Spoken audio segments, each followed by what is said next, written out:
The big derby on Saturday was at Riverside Park, where Jed-Forest were eager to get their revenge on Gala for their defeat earlier in the season.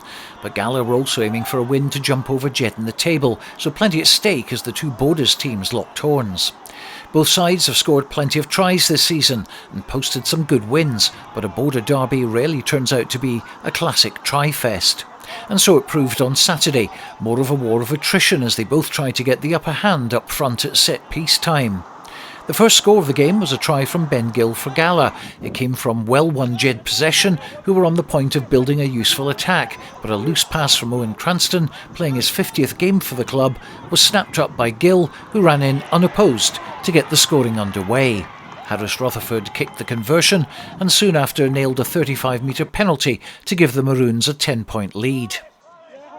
Gregor Collins almost extended the lead further with this good piece of attacking play, but a try-saving tackle from Rory Marshall brought him down and the chance was gone. Gala were beginning to get the upper hand at scrum time, and here they forced Jed backwards, but scrum half Mark Glenn did well to produce something special here and put Logan Kerr into space, but Gala were back in numbers to defuse the danger. But from that position, Jed worked their way up to the Gala line, and this led to a well-worked try with Cranston going over to reduce the deficit with this converted try. Rutherford had a chance of another penalty from in front of the post but struck the woodwork, and it remained 10-7.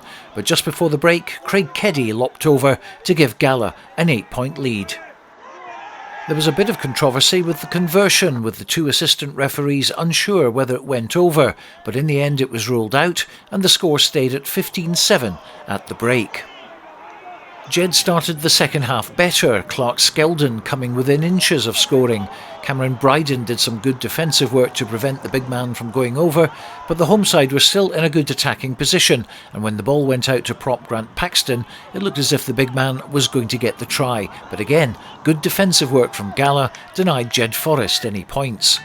Of course, it wouldn't be a Border derby without a bit of handbags at dawn, and with frustration creeping in from both sides, it was inevitable the two would at some stage revert to a bit of off-the-ball activity.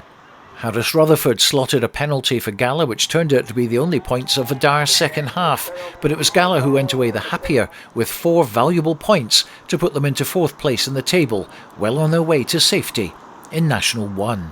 It ended Jed-Forest 7, Gala 18. In the Premiership, Hawick and Selkirk posted good, hard-fought but close wins, while Kelso produced a shock victory at Watsonians to lift them off the bottom of the table and bring the Bill McLaren Shield back to the Borders.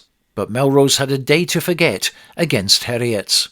In the other local game in National 1, Peebles lost to a late penalty at home to rivals Biggar and dropped to second bottom in the table, while Berwick went down 46-10 at Stuart's Melville. Stuart Cameron, ITV News.